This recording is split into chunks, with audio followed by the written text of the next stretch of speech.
Hello to everyone. आज हम जिस टॉपिक पर बात करने वाले हर एक स्टूडेंट के लिए काफ़ी इंपॉर्टेंट टॉपिक है, how to prepare for government job. सरकारी नौकरी के लिए कैसे अपने आप को प्रिपेयर करें, कैसे तैयारी करें। तो देखो बहुत सारे एग्ज़ाम है। मैं बात करता हूँ बैंक के एग्ज़ाम से स्टार्ट करता हूँ, इसके बाद आते हैं आपके एसएससी के एग्ज़ाम, रेलवे के एग्ज़ाम आपके, फिर आते हैं that is the UPSC civil service के एग्ज़ाम। यूपीएससी में बहुत सारे एग्ज़ाम हो गए। फिर आते एक होते हैं स्टेट एग्ज़ाम। आई थिंक मैंने इसमें आपके मोस्टली सारी चीज़ें कवर कर ली, ठीक है। इन सब के होते हैं और फिर होते हैं दैट इज़ द पीएसयूज़ के एग्ज़ाम। इससे ज़्यादा तो आई थिंक गवर्नमेंट जॉब होती नहीं है, कुछ डिपार्टमेंट और भी हो सकते हैं, ठीक है। तो इतने सारे एग्ज़ाम है, तो इनके लिए मैं तैयारी कैसे करूं, how I gain the government job, मैं गवर्नमेंट जॉब कैसे ले सकता हूं। तो इन सब में से सबसे पहले आपको डिसाइड करना है कि आप किस में इफेक्टिवली अपना दे सकते हो, मतलब कौन सा एग्ज़ाम आप क्रैक कर सकते हो। तो आपको सबसे पहले डिसाइड करना है कि मुझे किस एग्ज़ाम की तैयारी करनी। अगर आप बैंक, एसएससी, रेलवे, यूपीएससी सारे फॉर्म भर दोगे और सबकी तैयारी एक साथ स्टार्ट करने लग जाओगे, तो कान खोल के सुन लीजिए माय डियर फ्रेंड, आपका सिलेक्शन नहीं होगा। अब देखो बहुत सारे गुस्सा हो जाएंगे, कैसे कैसे बोल रहे हो। तो देखो हर एग्ज़ाम की स्ट्रेटजी अलग होती है, हर एग्ज़ाम की स्ट्रेटजी अलग होती है, हर एग्ज़ाम की कुछ न कुछ अलग रिक्वायरमेंट होती है। वो रिक्वायरमेंट सारी आप एक साथ नहीं कर सकते हो, इतने बड़े जीनियस आप नहीं बन सकते हो, ठीक है। समझ में आ गया। तो इसलिए सबसे पहले आपको डिसाइड करना है कि आपको कौन से एग्ज़ाम की तैयारी करनी है। तो चलो इतने सारे एग्ज़ाम में से मैं सबसे पहले जो बात करता हूँ, चलो सबसे बड़ा जो सबसे टॉप मोस्ट लेवल का एग्ज़ाम जिसको बोला जाता है that is the UPSC examination, ठीक है। यूपीएससी से तो बड़ा आई थिंक कोई एग्ज़ाम नहीं है, UPSC CSC civil service examination. तो आपने डिसाइड कर लिया कि मुझे UPSC CSC civil service exam देना है और इसको क्रैक करना है, ठीक है। आपने अभी तक डिसाइड किया, आपको इसके बारे में कुछ नहीं पता, आपको मैं मान के चल रहा हूँ आपको कुछ नहीं आता, आप जीरो लेवल पर हो। तो सबसे पहले आपको क्या करना है, यूपीएससी सिविल सर्विस एग्जामिनेशन आपने डिसाइड कर लिया। फिर आपको पता करना है कि what is the pattern of civil service examination. आखिर इस एग्जाम की रिक्वायरमेंट क्या है, मैं इसके लिए एलिजिबल हूँ या नहीं। सबसे पहले उसकी एलिजिबिलिटी देखिए, ठीक है। कई सारे क्या होते हैं, पुलिस वालों के फॉर्म भर देते हैं, ठीक है, पुलिस वाले, ठीक है, आर्मी के फॉर्म भर देते हैं, फिर पता चल रहा है हाइट ही नहीं है, फिर वहाँ पर रिजेक्शन होता था, दुख होता है। तो सबसे पहले आपको चेक करना है that is the eligibility criteria, कि आप उसके एलिजिबिलिटी क्राइटेरिया को फुलफिल करते हो या नहीं। पॉइंट क्लियर है, ओके। इसके बाद आपको एग्जाम के बारे में समझना है। तो ये कैसे पता चलेगा कि आखिर एग्जाम क्या पूछना चाहता है। तो आपको क्या करना है, टॉपर्स टॉक देखने। टॉपर्स के जो वीडियो है ये आपको यूट्यूब पर मिल जाएंगे, और टॉपर भी आपको मुश्किल से 2 से 3 टॉपर देख लीजिए, इससे ज़्यादा देखने की जरूरत नहीं है। 5 से 10 वीडियो देख लीजिए, आपको एग्जाम समझ में आ जाएगा कि एग्जाम कैसे करना है, कैसे पढ़ना है, सारी चीज़ें आपको समझ में आ जाएगी। एक चीज़ मैं बताता हूँ कि जो आपको टॉपर से नहीं सीखनी, वो है कि कितने how much hard they study, मतलब कितने घंटे वो पढ़े। वो बोलते 20 घंटे पढ़ा, कोई बोलता 18 घंटे पढ़ा। ऑल दिस आर ब्लंडर, ये सारी चीज़ें ब्लंडर है, ये झूठ है। क्योंकि देखो कोई भी आदमी 20 और 18 घंटे पढ़ ले, इट इज़ नॉट पॉसिबल, ठीक है। ये चीज़ क्लियर है, ओके।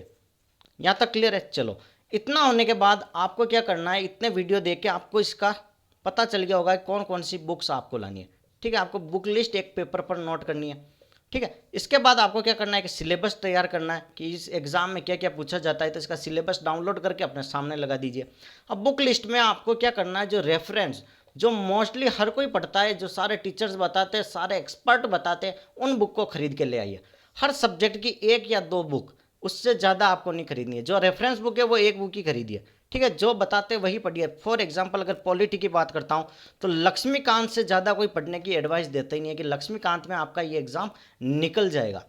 तो आपको एक बुक को अगर आप 10 बार पढ़ोगे ना, तो दिमाग में वो चीज़ें ज़्यादा जाएगी, बजाय आप 5 से 10 बुक ला के आप एक एक रीडिंग मार रहे हो, हर रीडिंग आपकी आधी आधी में छूट जाती है, तो आपके सिलेक्शन के चांस डिक्रीज हो जाएंगे। तो आपको एक बुक खरीदनी है और उसकी 10 से 15 बार रीडिंग लगानी है। तो इससे आपके क्या होंगे, सिलेक्शन की पॉसिबिलिटी इंक्रीज हो जाएगी। पॉइंट 1 क्लियर है, ओके।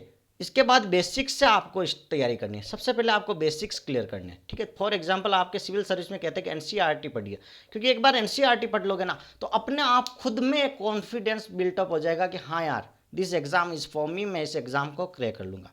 पॉइंट क्लियर है, ओके। इतना हो गया, आपके पास बुक लिस्ट हो गई, सिलेबस हो गया सारा। इतना होने के बाद आपको क्या करना है, that is the time table. आपको जब मोस्ट सबसे इंपॉर्टेंट है वो है टाइम टेबल कैसे बनेगा। तो फॉर एग्जांपल एक स्टूडेंट कहता है कि मैं एवरेज मान के चलता हूँ कि शाम को 10 बजे सो जाओगे और सुबह 6 बजे उठ जाओगे। 10 बजे सो जाओगे, 6 बजे, मतलब यहाँ पर आपके 8 घंटे खत्म हो गए।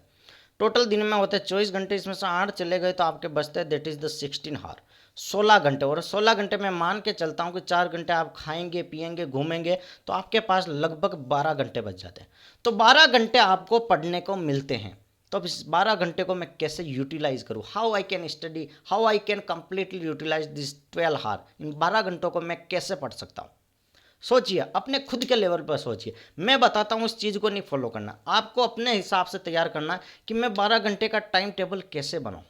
ठीक है, तो फॉर एग्जाम्पल आप 6 बजे उठते हो, 7 बजे तक आप अपना सारा काम कंप्लीट कर लेते हो, तो सबसे पहले आपको 3 ये स्लॉट बनाना। ठीक है, 12 घंटे का स्लॉट इस तरीके से बनेगा। तो फॉर एग्जाम्पल मैं तैयार करता हूँ फर्स्ट स्लॉट 7 से 10 बजे का, 7 से सुबह 7 से 10 बजे का। तो इसमें आपको क्या करना है कि 1 या 2 सब्जेक्ट उठा लेनी, स्लॉट वाइज, इसमें भी 2 सब्जेक्ट, इसमें भी 2 सब्जेक्ट, इसमें भी 2 सब्जेक्ट। ठीक है, तो फर्स्ट 3 आवर में आपको बना लिया स्लॉट की मेरे को 2 सब्जेक्ट पढ़नी है, तो 7 से आपको 8 बजे तक पढ़ना है। ठीक है, इसके बाद 8 से 10 मिनट आपको ब्रेक देना। ऐसा नहीं कि 7 से 10 बजे तक लगातार पढ़ रहे हो, आपकी माइंड की एफिशिएंसी जो स्टोरेज कैपेसिटी होती है वो डाउन हो जाती है। लेकिन अगर वही आप 10 मिनट का ब्रेक लेकर फिर से 8-10 से स्टार्ट करते हो और 9-10 तक पढ़ते हो, तो उसमें आपकी इफेक्टिव स्टडी होगी। फिर से 5 से 10 मिनट का आप माइंड फ्रेश कीजिए और 9-9:15 बजे पढ़िए और 10 से 10-15 तक आप इसको ख़त्म कर लीजिए। क्लियर है, आपको क्या देना है, 5 मिनट का रेस्ट देना है, अपने माइंड को रेस्ट देना है। इसके बाद देखो, सबसे इफेक्टिव तरीका होता है याद करने का। कोई सब्जेक्ट आपने पढ़ ली और मॉर्निंग टाइम में वही सब्जेक्ट पढ़े जो रटने वाली है, जिसको आप समझ में नहीं आते। जो बोरिंग सब्जेक्ट होती है ना वो दिन में पढ़िए, जो मतलब अच्छी सब्जेक्ट होती है। फॉर एग्जांपल मैथमेटिक्स, काफ़ी इंटरेस्ट आता है, सीसेट वाला जो पेपर है ना, तो वो इस टाइम आप लीजिए जिसमें आपको नींद आती है, जिसमें पढ़ने का मन नहीं करता। तो सिर्फ आपको ट्रिक्स वाला क्वेश्चन सॉल्व करना है, तो उससे आपका एफिशिएंसी आपका बढ़ जाएगा। पॉइंट क्लियर है। फिर आपको क्या करना है कि फॉर एग्जांपल 3 आवर के स्लॉट में आपने पढ़ लिया, तो 3 आवर के स्लॉट में पढ़ने के बाद 10 मिनट आप आंख बंद करके सिर ऐसे दीवार पर रख के या फिर टेबल पर रख के सो जाइए और फिर रिवाइज करिए, अपने दिमाग में वो पेज लाने की कोशिश कीजिए कि मैंने 3 घंटे में क्या क्या पढ़ा। ठीक है, इतना होने के बाद फिर आप नेक्स्ट स्लॉट स्टार्ट कीजिए।